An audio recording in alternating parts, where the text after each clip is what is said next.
Okay, I think we'll get started. Could everybody hear me? Is that Yes. Yes. okay? Thank you.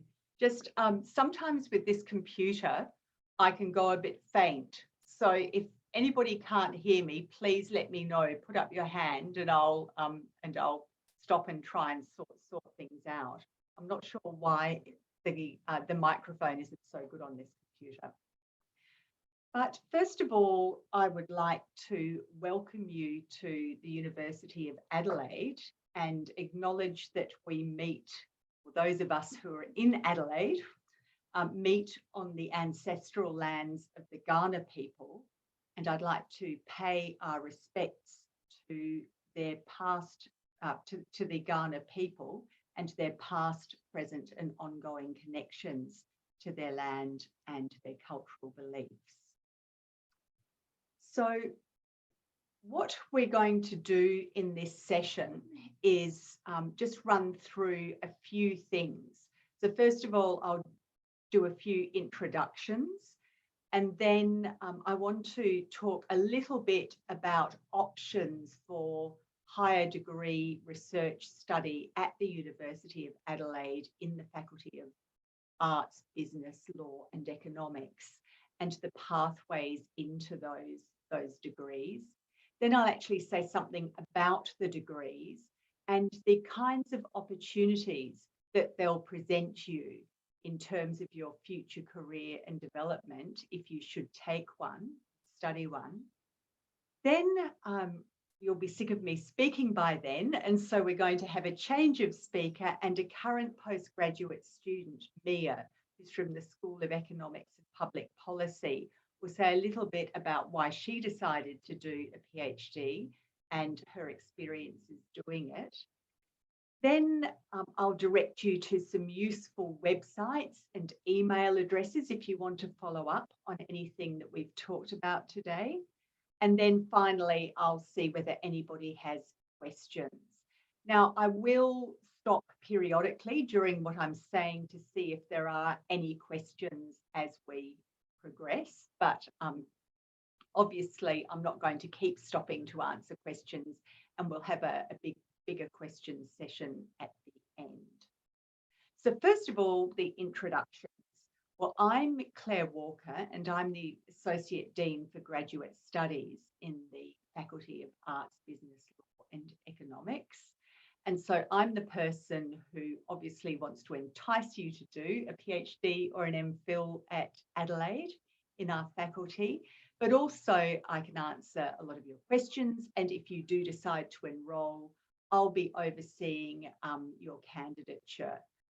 I oversee your candidature along with the postgraduate coordinators in your schools. I also want to introduce Amesha, who you should be able to see on the screen.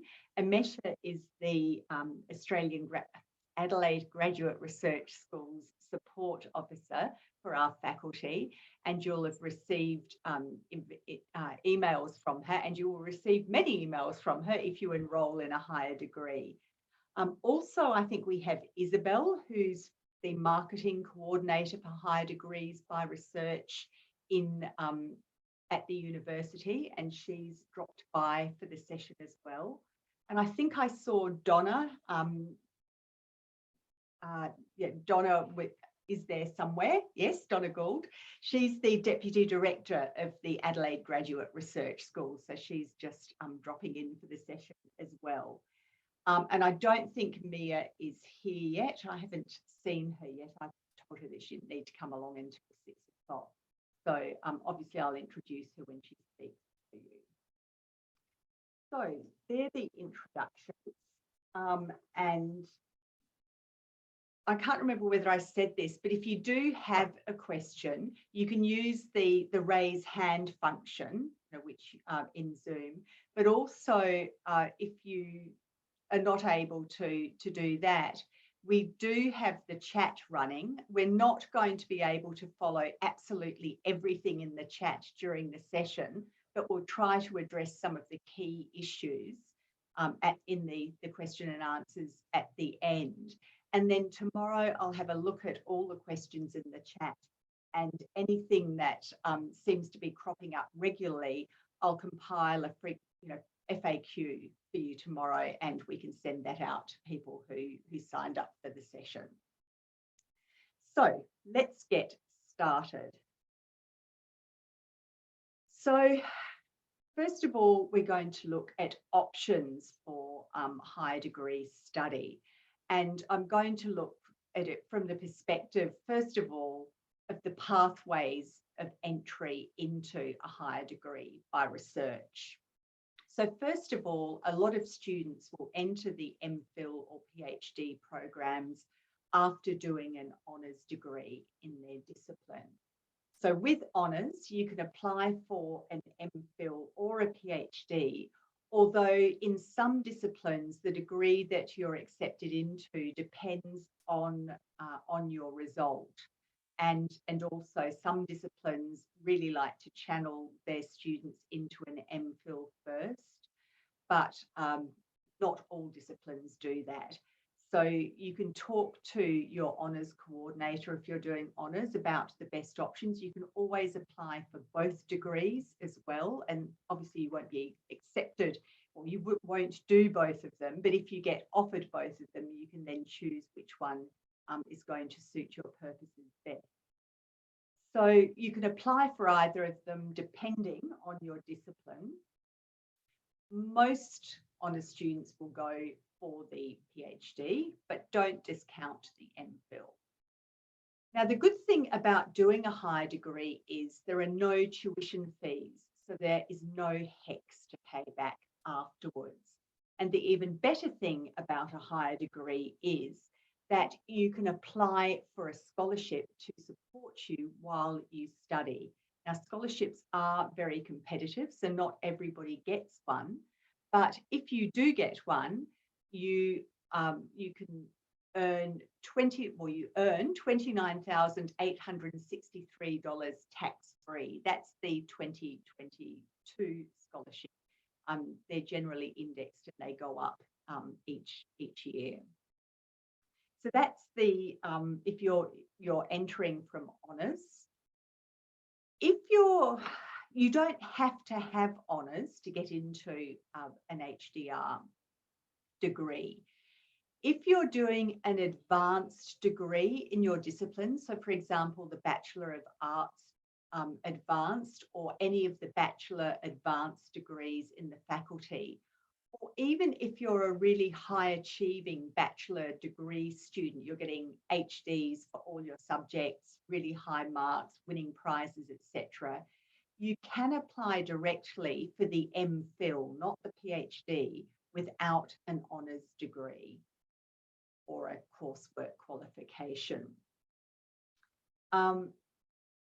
Many disciplines, however, discourage this pathway and would prefer you to have done honours to enter the degree. And this is largely because although you do essays and you do research in your undergraduate degrees, you don't necessarily do a lot of training in research methodologies and research theories. So an honours degree and a coursework degree will give you the kind of research training background that places you really well to do an MPhil. But if you think that you're up to it, and importantly, if your lecturers or advanced program director or proposed supervisor thinks that you're up to going straight into it, it's definitely worth applying. Some disciplines actually have a coursework component for their MPhil students who don't have an honours background, and they complete that coursework during the first 6 months of their degree. So that is an option in some disciplines as well. And the good news is that there are some scholarships as well, only a small number, and they're highly competitive. But if you're entering via this pathway, it's worth applying. So just that caveat at the bottom, it can be a big jump from undergraduate study. So do seek advice before you choose to do an MPhil over honours or another entry, another pathway into a higher degree.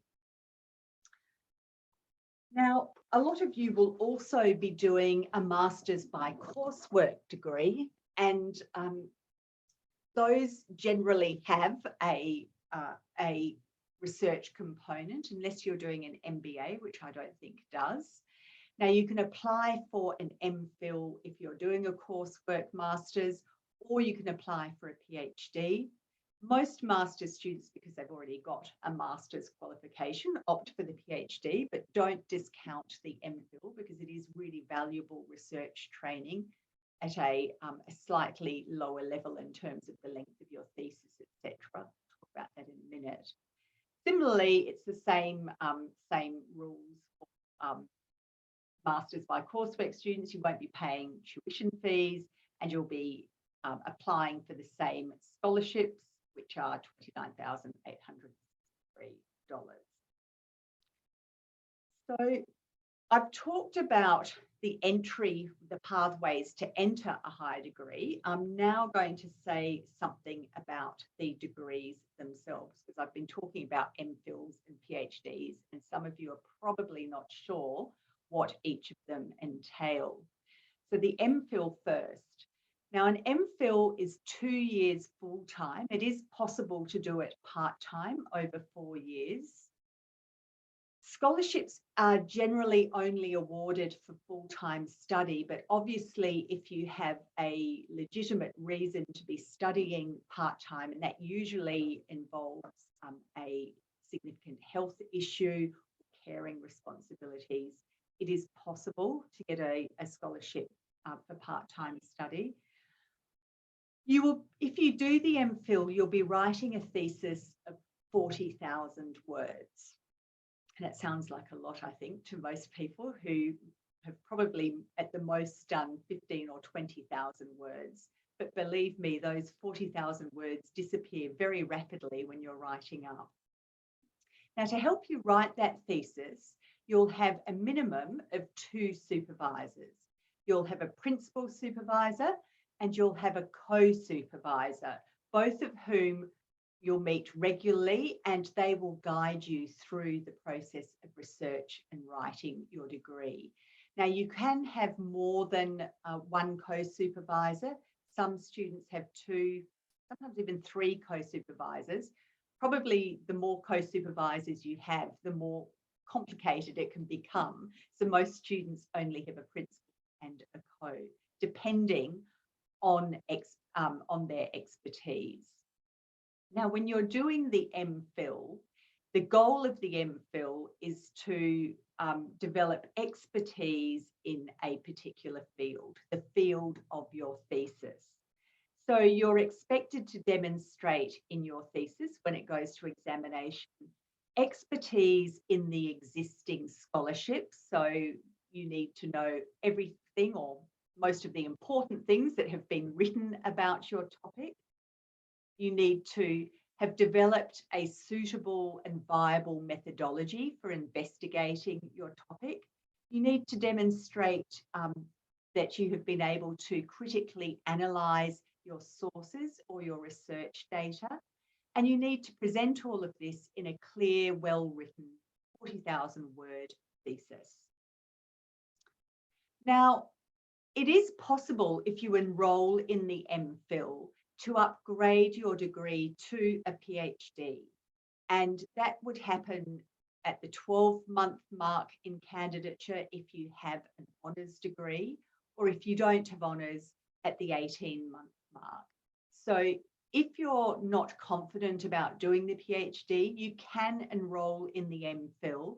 And then if you're making good progress, you're demonstrating that you can do a PhD and your topic is viable for PhD research, you can apply to upgrade. So that's something to keep in mind if you're really unsure about which degree you want to do. Now, the other thing that you do when you're doing a research higher degree is not just your thesis. You also do careers and research training, the CAST program as it's called. And for the MPhil, you'll have to do 60 hours of CAST. And at the end of it, you have those 60 hours and you have an online portfolio. there are a range of programs offered by CAST. I'm not going to go into them all now, but if you're interested, you can have a look at the university's website, the AGRS website, and you can see everything there is to know about CAST there. You can do those CAST workshops online. A lot of them are offered online, but you can also do some face-to-face, and you can mix and match. So it's a really good program because it helps you develop a whole range of skills that assist you with writing your thesis, but also assist you when it comes to thinking about career readiness after you have finished that thesis. And it's something that you can put on your CV when you're applying for jobs when you've completed your degree. So the other thing that is really good about the MPhil is students who've written an MPhil, if you could write a 40,000 word thesis, then you can clearly do the research and you have the expertise to do a PhD. So it's a springboard then into a PhD if you want to continue with your research. But an MPhil also gives you the edge for many careers. Employers often like to see that people have research training in their background. And so if you were applying with 100 other people for a job, you would probably be put further up in the queue or in the list when they're shortlisting. So that's the MPhil. And I'll talk about the PhD and then I'll ask whether there are any questions. So the PhD. Now this is obviously longer. It's 3 to 4 years full-time or 6 to 8 years part-time. Scholarships are again intended for full-time study, but the same provisos about part-time apply. And the PhD is twice the length of the MPhil thesis. So you would write a thesis of 80,000 words. You'll be expected to demonstrate all the expertise that you're expected to demonstrate for the MPhil, but with an added extra, because a PhD thesis is expected to make a significant and original contribution to knowledge by the discovery of new facts, formulation of new theories, or the innovative reinterpretation of known data and established ideas. Someone has their sound on. Have they turned it off now? Yep. So like the MPhil, you would have 2 or more supervisors to assist you with your research and writing. You will do 120 hours of CAST training. The same range of programs are available to you, but obviously you have a longer time to dip into a whole load more during the course of your degree. You'll again finish with an online portfolio. And another thing that has just been introduced this year is that PhD students also have the opportunity to apply for an industry internship, which is funded by your scholarship. So that is 3 months working out in industry in an area related to your research. Now, I'm going to say a bit more about that in a minute, so I won't say any more about the internship now, but that's something really exciting that you can actually do if you're doing a PhD. So obviously, like the MPhil, the PhD is the pathway into an academic career, if that's what you're thinking of. Most people who do a PhD, though, do not go into academia, and they often go into government and industry, but obviously they have a high skill set and enter at a much higher level than people with a bachelor's degree. So just before I go on to say a little bit about research internships, are there any questions? I noticed that there are some in the chat. Just see.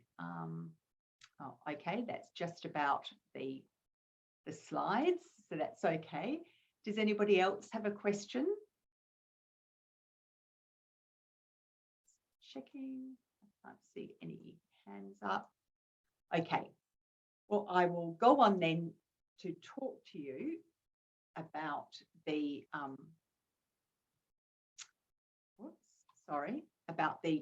research internships. Sorry, I've just moved too far ahead and I have missed my my script.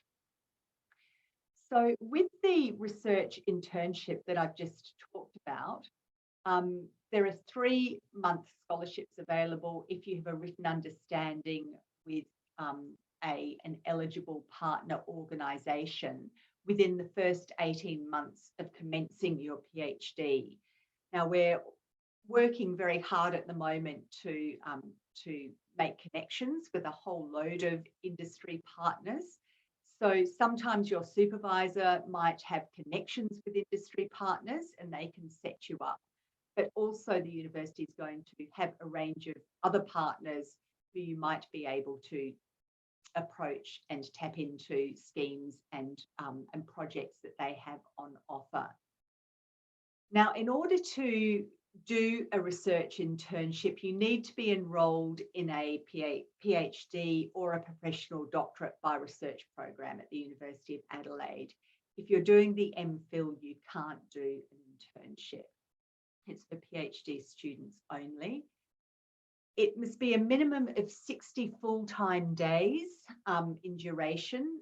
That's 3 calendar months, but it can be taken on a full-time or a part-time basis. So you can still be writing your thesis while doing your internship part-time, depending on your circumstances. Now, there is a bit of a sting in the tail with the internships because they must be related to your area of research. So if you're doing classics and you want to do an internship in government, it might be a bit tricky, but we are developing ways of finding internships for students, even in areas or in disciplines that don't seem to lend themselves readily to an industry internship. Now, I'm not going to go on and on about the internships. If you've got, or if you're interested and you want some more information, the link to all the information on the AGRS website is on this slide, and Amesha will be sending you the slides tomorrow. So that's the internships. Why would you want to do further study in arts, business, law and economics? Some students are thinking about it, but they don't really know the value of doing it. I think I've explained some of the value already, but I'm just going to say a little bit more about that now. Now, obviously, if you're writing a thesis, whether it be a master's or a PhD doctoral thesis, you are going to make a difference. Pure higher degree research, so pure research in a discipline that is really just developing new knowledge or advancing knowledge, is contributing to scholarship in the area. You're engaging with the wider scholarly community and advancing knowledge, which is obviously a great benefit to the scholarly community and society at large. But higher degree research can also be applied research and assist communities and groups with solving everyday problems. So we have many disciplines within our faculty where students' research is then taken up and applied in different ways by community groups and professional organisations. As I've said before, obviously your research is furthering knowledge and understanding, and the expertise that your degree and the research that you undertake during that degree and the skill set that that research gives you obviously gives you a competitive edge in the job market. Most jobs in government, in business, in arts and education involve a degree of research, and they all entail communication skills, both oral and written. Most of them want applicants who have critical thinking skills, and they want people to be able to understand and apply particular methodologies and analytical skills to the tasks that employees are expected to perform. Now, these are all things that a master's or a doctoral thesis will train you to do. So obviously, your research training will benefit a variety of careers, no matter what you end up doing when you finish your degree. And I like to cite the example of a history PhD student. I'm a historian myself, so this wasn't one of my students, but she did a PhD in history, writing on military history and the media and the war, or the First World War. And after she finished, she did a bit of casual teaching and tutoring, but then she started working for NDIS agencies, and she's now quite high up in the NDIA. And I was talking to her recently, and she said that she uses all of the skills that she learned during her degree in her job every day. And she's thankful that she actually learnt those research, communication, etc. skills during her degree. So think about her when you're umming and ahhing about whether the degree will be useful. And then obviously there are the transferable skills that you learn during CAST. You can enhance your research and communications with your CAST training. And CAST offers a range of courses from IT training. There are sessions on publishing and writing, organisational skills, public speaking. There's a whole range of things that you can do in the CAST program that will be really helpful. And obviously, if you do the PhD and the industry internship, that's going to give you hands-on, real-world experience, and I think importantly, an opportunity to make connections with prospective employers in industry. So doing a PhD is not just, or an MPhil, is not just sitting in an ivory tower doing your research, but it's actually about learning the skills to become a really important contributor to society and the workforce when you've finished. So I have talked for ages. I'll just stop again and see whether there are any questions.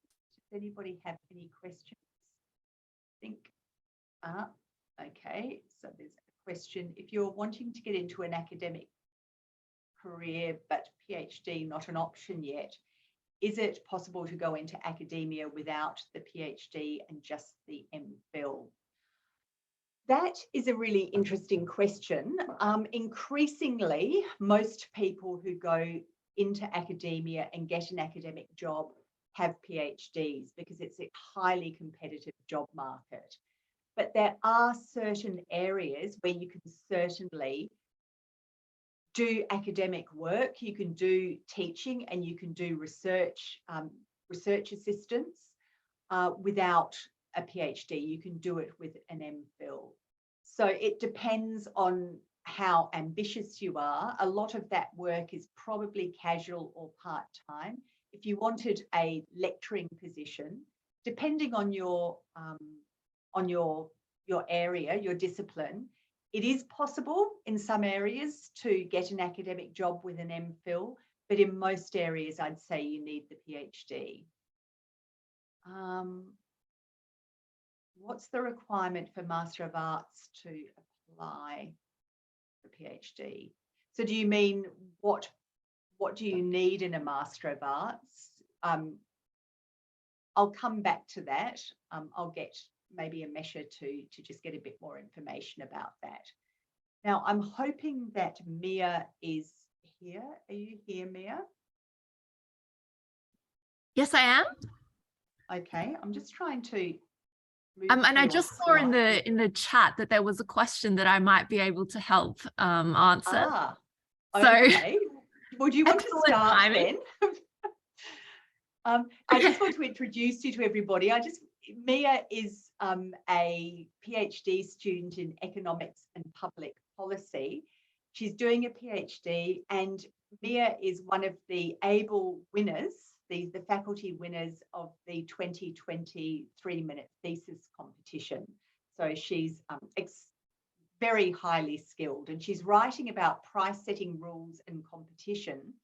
And if you want to find out about petrol pricing, look at her 3-minute thesis presentation, which is on the university website. If you go into the AGRS website, you can find it there. And it's very topical at the moment, given rising petrol prices at the moment with the cessation of the cap on taxation. So, do you want to answer that question first, Mia, or do you want to say what you want to say first and then go back to the question? I might very quickly try and answer the question just so that they get a bit of closure, and then I'll kind of circle back. So thank you so much, Claire. I'm really happy to be here to be able to share my experience with you, and hopefully provide some insight and some advice that you can use, if you're thinking to apply for an MPhil or a PhD, or if you've already decided that you'd like to, some advice that will help you, I guess, throughout your candidature. So in terms of the PhD in economics, so the actual degree that you do is a doctor in philosophy. And for me, that's PhD, so Doctor of Philosophy, and in brackets, my PhD is in economics. So depending on which school that you go to, or which area you're interested in doing a PhD in, they will all have their individual requirements, but the overall research degree is a PhD. So you can do a PhD in economics. And so that, hopefully that answers your question. You just have to apply to the School of Economics and Public Policy and indicate that you're interested in doing that in the field of economics. So a little bit about me. I did all my undergrad at the University of Adelaide. So I did a double degree in law and economics, and I did honours in economics. But after I did that, I had to go back and finish my law degree because it was quite a number of years spent as an undergrad. And I wasn't really sure what I wanted to do. And I really had no plans to actually do a PhD or any kind of research degree when I finished my undergrad. And so I went on to work for a few years with state government and with CSIRO. And I guess kind of following on from what Claire was saying before with respect to the kinds of research that you can do with maybe just an MPhil. At CSIRO, I observed there were quite a number of people who were in research assistant roles, who were working on research, but not really at that higher level. So if you're interested in something like that, that might be something that you can look up further as to career opportunities if you're wanting to perhaps work in research a little bit more before you decide whether you want to commit to the PhD. So after working with CSIRO for a while, I decided that I really wanted to do research because there were a lot of questions that were coming up in my work that, number one, I didn't have the resources to be able to investigate in that current role. And number two, I really didn't have the skills to be able to investigate those questions. And so I decided that I would really like to do a PhD. And this was something that I spent quite a bit of time thinking about. I spoke to different people and got different opinions, and I would highly encourage you to do that because everybody has their own opinion on what works best in what circumstances, and everyone has their own experiences. So definitely try and draw on as many of those as you can. I feel like most people are quite friendly and very eager to be able to share any experience or advice with you. So never be afraid to reach out to people. And so I actually went back and started speaking to my honours co-supervisor, not my actual supervisor, because he was someone that I really liked the area that he researched in. And I also thought that he was a good person, which I will say later, is very important to make sure that you think you can get along with your supervisor. And so we were speaking, and I went about it in a weird way. So I initially applied for the PhD and I got in, but I kind of, I got cold feet. And so I decided I'm going to enroll in the MPhil with the knowledge that if I was enjoying myself and if things were going well, it would be very easy for me to then upgrade from the MPhil to the PhD. And that's exactly what I ended up doing. And so during that time, I was still working part-time for about a year while I was doing my MPhil. And once I upgraded to the PhD, I was doing the PhD pretty much full-time. So I would say there's a lot of flexibility in terms of going from the MPhil to the PhD if you're not entirely sure that you want to fully commit. And I would say if you've done honors like I have, there's nothing wrong with doing an MPhil and then also doing a PhD. I mean, it depends what field you're in, but in economics, a lot of the time, if you want an academic job, they now have not just postdocs, but they have pre-doctoral positions and other things like that. So if you do want to have an academic career, depending on what field you're in, you might like to just look into that a bit further. So in terms of the experience of being a high degree by research student, it's been a lot of fun.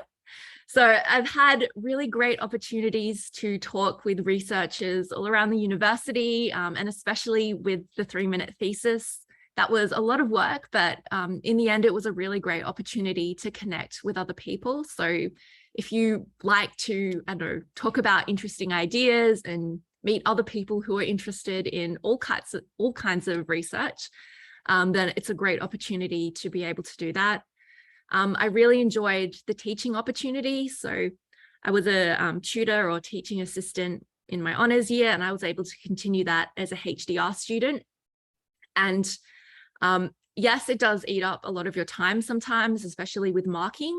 However, I would encourage you, if you do decide to do this, to get some teaching experience, because it really, it solidifies your understanding and it really helps with your presentation skills. And this is something that I found quite valuable. And even though I'm very experienced in tutoring, I still learn something every semester from my students. So it's a great learning experience for everyone to do. There are fantastic research activities, so like seminar series. So the School of Economics has a weekly seminar series from an academic visiting from outside of the school. And yeah, there's just a great, I guess, community that's kind of happening here in the university and within at least the School of Economics. Any other advice I would give would be to choose your supervisor carefully. You definitely want to make sure you choose a supervisor who works in the area that you would like to work in. And you also want to make sure that you perhaps know that they will be someone that you will get along with. It's a very close relationship, and your life will be a lot easier if you find a supervisor that will match with your personality. So if you're someone that likes to be quite independent and do your own thing, it might be good to perhaps find a supervisor who's suited to that. Or if you would like to have a bit more interaction and a bit more assistance, it would be good to find a supervisor that might have that style of supervision.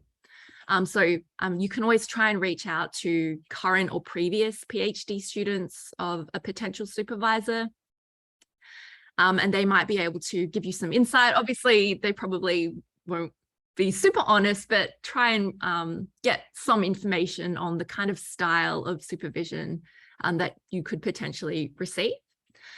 And the last piece of advice I would give is go into it with the mindset that you're going to learn something new. There have been a lot of times, and in fact, today and all the time, where I feel really stupid. And I think, they talk about the mental health issues with, postgraduate students.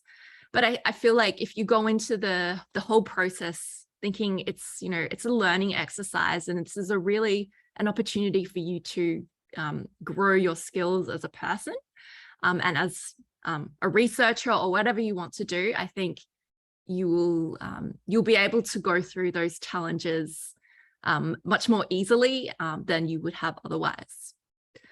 So yeah, if you have any questions, feel free to put them in the chat or to ask them, or if you'd like to email me after, that's absolutely fine. Yeah. Thank you so much for that, Mia. Does anybody have any questions for Mia?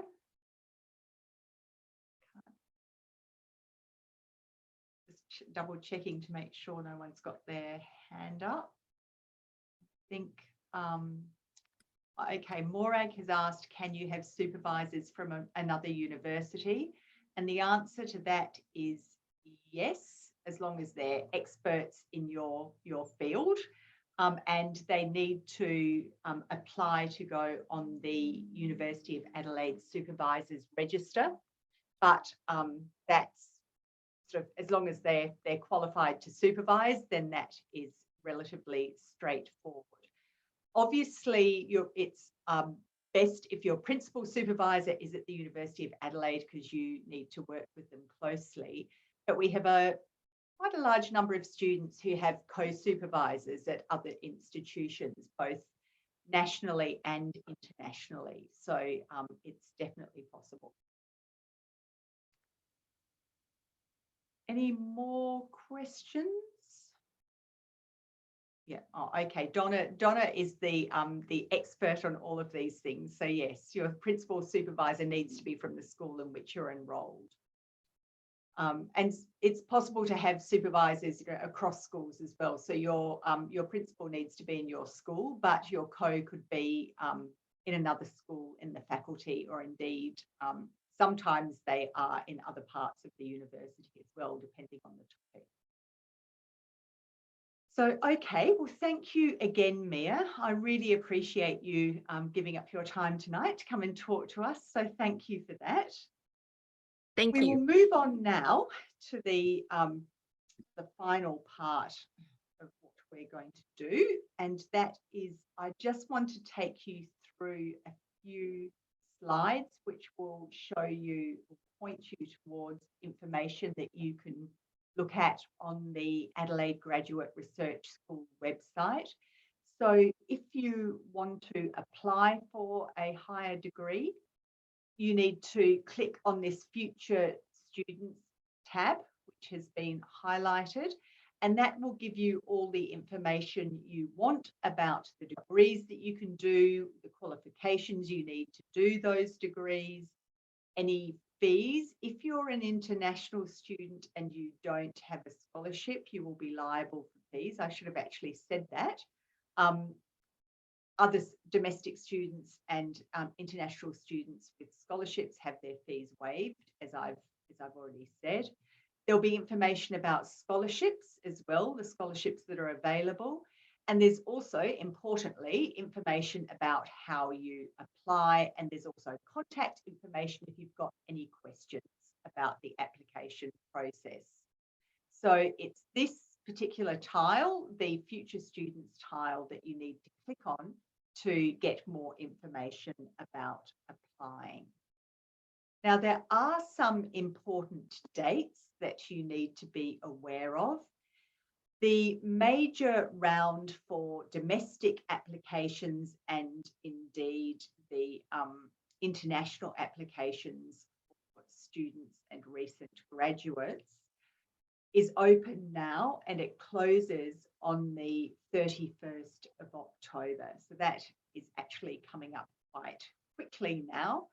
And so you need to have submitted your application by the 31st of October if you want to commence in first semester 2023. Now, there are also mid-year rounds for scholarships. They open in May and close in early June, and you can start in second semester with a scholarship if you apply in those rounds.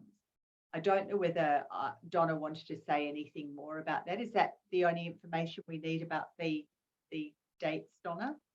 Yeah, okay. So they're the dates that you need to work towards. Now, how to apply? Here's a nice little chart to take you through the steps.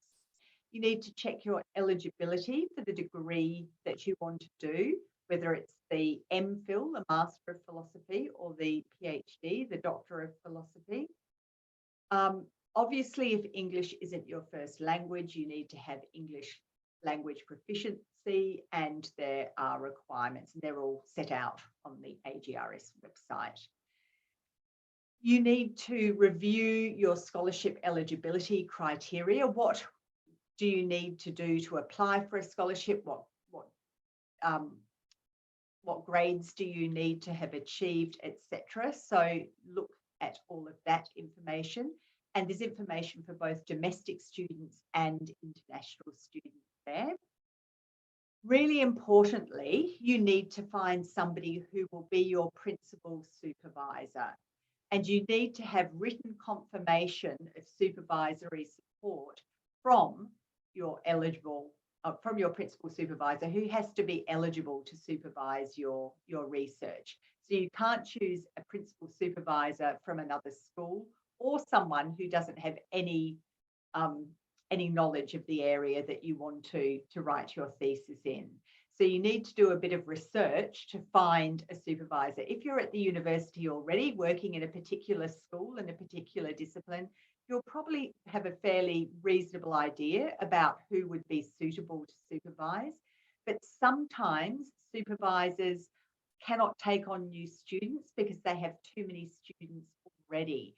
So you do need to check that your supervisor is able to take you on as a master's or doctoral student. So yeah, that's just a bit more information about how to find a supervisor. Then you need to apply online following that tile that I pointed you towards before. And there are international applications and domestic. So make sure you click on the right one and you don't apply for an international one if you're actually meaning to apply for domestic. And then you put in your application, and the next thing you'll hear is whether you've been offered a place and whether you've been offered a scholarship. And if you have and you accept those offers, you then enroll and you commence as a postgraduate student. So as I said, the slides will be available, so you can follow all of this, or you can go over all of this information at your leisure once it's sent out to you. So just a bit more information about the application. The deadline for semester 1 2023 scholarships is the 31st of October 2022, so in about a month. You can apply to do an MPhil or a PhD without a scholarship at any time.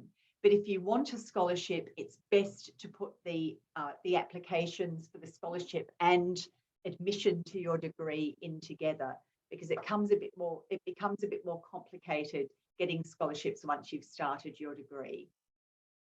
You do the application online through the website, as I've suggested. Now, one thing that we are going to offer, and it's going to be on campus, but we will record the session for those of you who are not able to be there in person. We're going to have a workshop to brainstorm applications on the 25th of October from 1 to 3 p.m. Now, what we'll do in that session is somebody from scholarships is going to come and talk to you a bit about scholarships and answer questions. And I'll talk to you about the application to do the degree side of things, and also give you some tips about how to write the research proposal that you need to submit when you're applying. So if you're interested and you're able to come along to that session, Amesha will be sending out registration links, and you'll see it advertised between now and then. So do register for it and come along. If you're not able to come along, let us know, and we can make the recording available to you. Yes, at that session, information about scholarships, what you need to do, etc. If you've got any questions, if you've started the process and you've come up against a few questions and issues, you can ask those at that session. And as I've said, we'll record the session. So what should you do now? Well, obviously, if you're doing honours or you're finishing your coursework, master's degree, work really hard to get the best result possible, because to get a scholarship, if you're doing honours, you really do need to have first class honours. It's not very often that people with anything lower than a first class honours degree gets a scholarship. It isn't impossible, but it's really important to aim for that. So you need to make sure you maximise your chances by getting great results in the degree that you're doing now. So don't get too distracted by your application while you're trying to finish your honours thesis. The next thing you can do is familiarise yourself with the Adelaide Graduate Research School website and the application documents, and work out all the things that you need to do and the bits and pieces you need to get together in order to apply. Thirdly, you obviously need to contact your potential supervisor. Now, if you're really unsure, you don't know who might supervise your topic, speak to your honours coordinator, the person who's coordinating your honours program, or your postgraduate coursework coordinator or supervisor or lecturer, just somebody who you're working with or who you know might be able to point you in the right direction. You can also attend the application workshop on the 25th of October. And then you need to submit your application. Now, one thing that it's important to remember is some students are not really sure whether they want to stay at the University of Adelaide or whether they might want to go and do their high degree at another university. I would recommend that if you're not sure about where you want to go, it's best to apply everywhere, because you might be lucky and get a scholarship at Adelaide, but not at Melbourne, where you had thought about going. So it really maximises your opportunities to get a scholarship to support you while you're doing your research. The caveat to that is that we have our deadlines for scholarships, and that, of course, is the 31st of October. A lot of universities have their deadlines around then, but there is variation. So if you're applying to another university, you need to go through all of these processes and familiarise yourselves with their graduate school websites as well, and make sure you know the deadlines. Now, if you have any questions, there is a graduate research school email address for inquiries, and this is at the bottom of this slide. It's research_degrees@adelaide.edu.au. If you've got any questions that you want to ask me, that's my email address. Don't forget to put the I in there. There used to be 2 Claire Walkers, and the other Claire Walker always used to get my emails, because they were a postgraduate student, and I think they got pretty fed up with my emails from history students. I think they were in medicine, so they found it very annoying. So I think that is all that I want to say, and I want to thank you for coming along on a Thursday evening, and I'll ask whether anybody has questions. Now, what I'm going to do is I will get out. I'll stop sharing my screen, because then I'll be able to see if people are asking questions more easily. And I know there are lots in the chat. Just checking to see if there are any actual questions. If you do have questions, raise your hand, but I'll go to the chat and see what's in there. Okay, so Chelsea's asking, the due date is for honours honours thesis is the 24th of October. No, you don't have to. Most people will apply before they get their honours or their postgraduate coursework, or even if they're doing an MPhil at the moment and they're applying for the PhD, they might not have their results yet. Put in the application. the system will know that you're awaiting a result. And once we've got those results, they will be entered into the system. So apply now and your results will follow later. I'm sorry, Donna, you'd actually responded to that. And in fact, I think Donna's actually responded to all the chat questions. So thank you so much for that, Donna. Are there any questions that, that anybody wants to pursue any further? No. Yes, thank you. I have a question. Sorry. Yes, I have a question here. Yes, okay. Yeah. That's regarding like when you want to apply, the applicant must be in his or her final year of master's by coursework or honors degree. Is that correct? That's right, because you really need to have, you have to have finished that degree to qualify for your research higher degree. So we ask people to be just about at the end of their qualifying degree. So if you're in second year of your, or you know, the first year of your other degree, wait until you're in the final year, the final semester really, in order to apply. Thank you so much. Yep. Anyone else? Sorry, Okay, I have a question again, sorry. Oh, okay, yes. Is there any specific cut of GPA for our faculty? I'm going to hand you over to Donna for that. I don't think there is, but if you are applying for a no honours entry, your GPA is obviously very important. It needs to be high. And also your GPA is a factor in the calculations for scholarship success. So if you have a really low GPA, it doesn't preclude you from applying for a scholarship, but it might mean that you're not ranked highly enough to get one. That said, if you don't have a good GPA and you write an absolutely brilliant honours or MPhil thesis, that can get you over the line. So your GPA is important, but not necessarily absolutely essential. Thank you. So to add to what Claire's just said, if you're coming from a master by coursework qualification as your base qualification for admission to the PhD,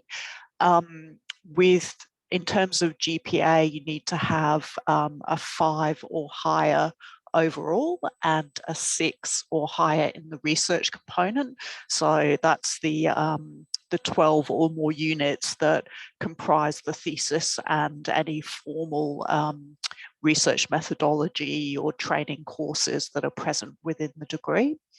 So that's the requirement there. Thank you, Donna. Thanks, Donna.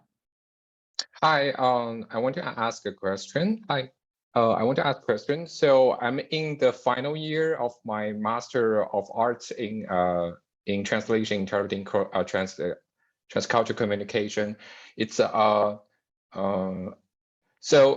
I'm in the final semester. So do I need to apply now for my PhD? I mean, I want to commence my PhD in 2023.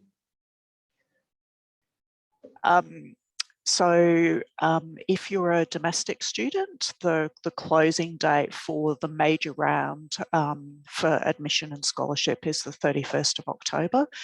And that's for students who are intending to commence in 2023. So I believe one of the slides that Claire showed before had the round dates for scholarship application. So assuming you're keen to get a scholarship, which I'm sure most people are, it's important to bear in mind those dates. If you're going to be self-funded or intending to study part-time, work part-time, then you can apply at any time of the year.